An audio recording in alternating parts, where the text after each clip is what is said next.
Very diligent ka daw. Very diligent. Bakit naman? Bakit nakilala niyo yung mga friends ko? Oh my God, guys! Hindi na kasi. Thank you for making us proud talaga. Thank you po. Grabe, mukha talaga ako mabait dito sa show na to. Ayusin, kayo tatlo ayusin niyo Oo, uy guys, alam niyo na. Tandaan niyo, mas madami akong bala sa inyo. Ay, oo nga. Oo nga.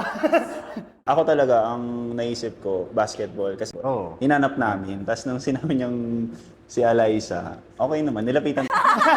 Okay naman. As in! As in, sobra! Para silang na-disappoint talaga sila. Hindi lang fans, pati manliligaw. Wow! Hindi po, hindi. Alam mo, joke time ka, baka maniwala silang nandiligaw sa akin. Nag-aabang doon, no, di ba? Yung pagbukas, may nakaabang. Nakasandal pa.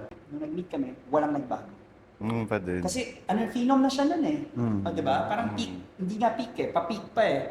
So parang Ano na siya? nung nag-meet kami, nagulat ako na, wow, walang nagbago. Yung pa Literally, din. walang nagbago. Ano na siya eh. Siya pa rin yun. Parang Jordan na siya ng volleyball for me. Oo, face of volleyball Goat na siya na. nun eh. Pero Goat. literally the same. yung dinner mamaya? Happy and healthy. Yung nakikita niyo siya sa labas, ganun din kasi siya sa amin. So wala talagang kung paano siya, gaano siya kabait, ka-humble. Hindi mo masasabi na parang, kasi kailangan sikat, kaya natural lang sa kanya. Tsaka very genuine na tao.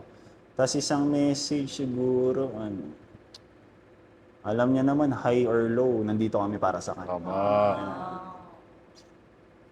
Let's Pero go. syempre, high yun lagi. Kasi galing po akong probinsya, di ba?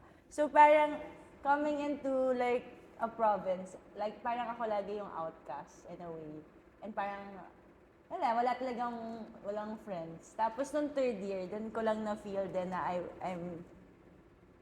I'm actually here in Manila, really enjoying, because of them. So, parang since then, parang I try talaga na to make sure to value this friendship.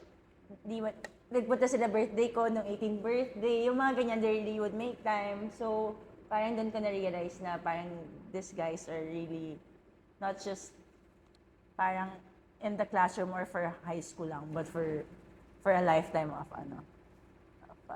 friendship.